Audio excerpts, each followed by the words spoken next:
उर्दू स्कूलों का मसला लगातार सुर्खियां बटोर रहा है, जहां सरकारी उसूल ज़वाबित से हटकर स्कूल मनमानी कर रहे हैं।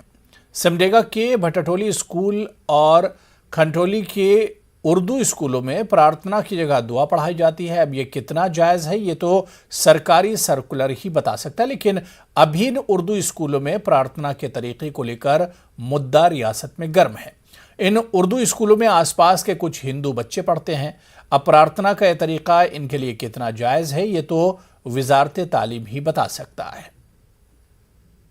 हमारे सिमडेगा ज़िला में कुल मिलाकर के 4 ये उर्दू विद्यालय हैं, जो शुरुआत से ही उर्दू की पढ़ाई होती थी। और जो है कि जहाँ तक छुट्टी का मामला है, तो ये हमारे ज़िला स्तर से भी और जो है कि राज्य स्तर से भी इसका निर्णय लिया जाता है कि उर्दू स्कूल में जो है कि शुक्रवार को जो है कि साप्ताहिक अवकाश रखा जाए, और इसके बदले में जो है कि रविवार को जो है कि विद्यालय का संचालन किया जाए, और वैसे ही करते आ रहे हैं। तो ऐसा विवाद नहीं होना चाहिए, कहे कि जो है ना कि जहाँ तक जो है कि ये प्रार्थना या दुआ कहें इसको हम, तो ये डायरेक्ट जो है कि भगवान से ही मतलब हम बात करते हैं कि हमको ऐसा कीजिए।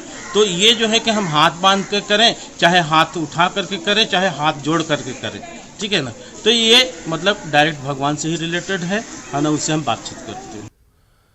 तो उधर झारखंड के जामताड़ा में जुमे को स्कूलों को बंद रखने के फैसले पर वजीर तालीम जगन्नाथ महतो ने जिले के एजुकेशन अफसरान को तलब किया और जमकर इनकी क्लास लगाई। वजीर तालीम ने अफसरान को हिदायत दी कि महकमा तालीम के उसूल ज़वाबित पर सख्ती से अमल करें। वाज़ेह कि हाल के दिनों में जामताड़ा जिले से ये बात सामने आई कि वहां मौजूद सरकारी स्कूलों में जुमे को तातील दी जाती है।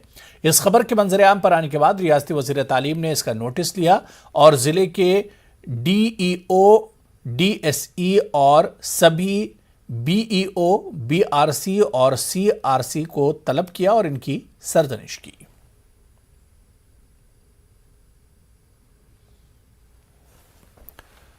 तो चलिए इस